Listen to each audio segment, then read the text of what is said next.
1, 2, 3, bye bye! Bye bye! Bye bye!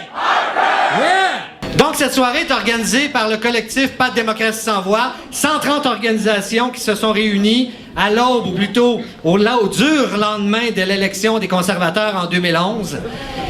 Et on s'est dit, il faut se parler entre nous. Parce qu'on a un gouvernement, comme son nom l'indique, qui a forcé une coalition à se mettre debout parce qu'il n'y a plus de démocratie. La démocratie n'a plus de voix avec ce gouvernement-là.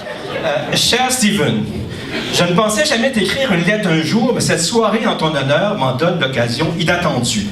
Alors que tu as coupé des budgets un peu partout, dans les programmes sociaux, chez les fonctionnaires et surtout chez les gens qui ne pensent pas comme toi, tu as signé toutes sortes d'accords avec les paradis fiscaux, des beaux paradis fiscaux dans les Caraïbes, avec des belles plages, avec la belle Suisse montagneuse, pour que l'argent des riches sorte à pleine porte, pour que les riches ne fassent pas comme tout le monde ici dans la salle, c'est-à-dire payer sa juste part d'impôts.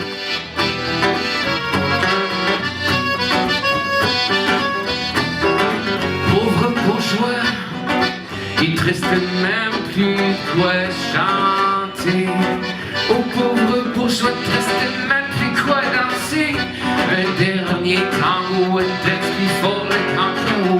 Une flamme qui s'enflamme dans l'eau. Pourrais-tu regarder? La vie est à côté, ton rendement. Tout faut les garder dans la droite pour dépasser. Bonsoir mesdames et messieurs et bienvenue au bulletin spécial de la PDSV, pas de démocratie sans voix. Veuillez noter que le support audiovisuel nous est gracieusement offert par la LMDB, les moyens du bord, une entreprise dynamique et efficace qui vise à pallier aux coupures massives dans les médias d'information. D'ailleurs, nous vous invitons à soutenir généreusement les moyens du bord afin d'éviter que notre support audiovisuel n'en arrive à afficher des choses aussi dramatiques Radio-Canada a été pour moi, depuis que je suis au monde, une université populaire la plus importante de notre société. Que ce soit pour les francophones, que ce soit pour les anglophones. Une société Radio-Canada qu'on réduit comme une peau de chagrin, où même la direction actuelle de Radio-Canada ne croit plus en institution. On dirait qu'il a fallu un Stephen Harper au pouvoir au Canada pour faire se réveiller l'ensemble des Premières Nations au pays. Il a fallu un Stephen Harper, malheureusement, pour que les femmes autochtones se disent « Je suis prête, je suis fatiguée, j'en ai assez, ça suffit. Je vais me lever debout, je vais protéger mes enfants, les 7 prochaines générations à venir, mon territoire, la mémoire de mes parents, la mémoire de mes ancêtres, l'ensemble de ma culture, des cultures des Premières Nations, de l'ensemble des Premières Nations de partout dans le monde. Je vais me lever debout, je vais les protéger et je vais devenir la personne que je suis, un être humain avant tout. Ensuite, une femme autochtone et je vais remonter toute l'échelle sociale pour dire que oui, j'appartiens à ce territoire-là et je vais le protéger de ma vie. Nous avons peut-être un peu de pouvoir. Nos politiciens n'agissent que lorsque nous sommes là. Et je vous le dis, il nous a fallu toute notre campagne de tous amis de Radio-Canada, les manifestations citoyennes, pour que des représentants politiques nous convoquent, nous demandent à nous rencontrer et pour qu'on nous fasse des promesses. On les écoutera, on jugera et on votera. Le conservatisme des conservateurs, c'est un conservatisme bien curieux. Hein? C'est un conservatisme qui conserve du passé ce dont on voudrait pourtant se débarrasser.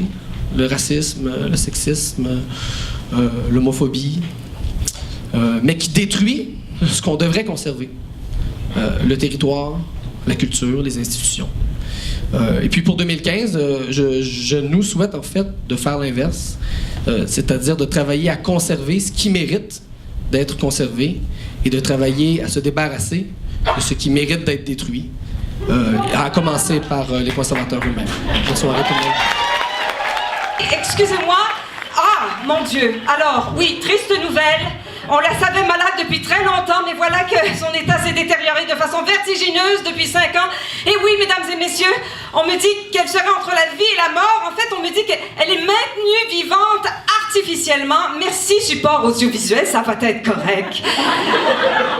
Alors, oui. Alors, la démocratie est entre la vie et la mort. Devant cette tragique nouvelle, nous allons devoir interrompre ce journal afin que la légèreté de la vie et l'insouciance reprennent son cours et redonnent les coups des franges aux détracteurs de la démocratie. Alors, en avant la musique, maestro! Pour révolutionner le monde, y a pas de secret, il faut faire la révolution! Y a pas d'omelette sans casser deux, et vu le nombre de coquilles vides, va falloir en casser en masse. J'ai trouvé comment changer le monde et j'aimerais bien vous dire comment. Mais j'ai pas le temps.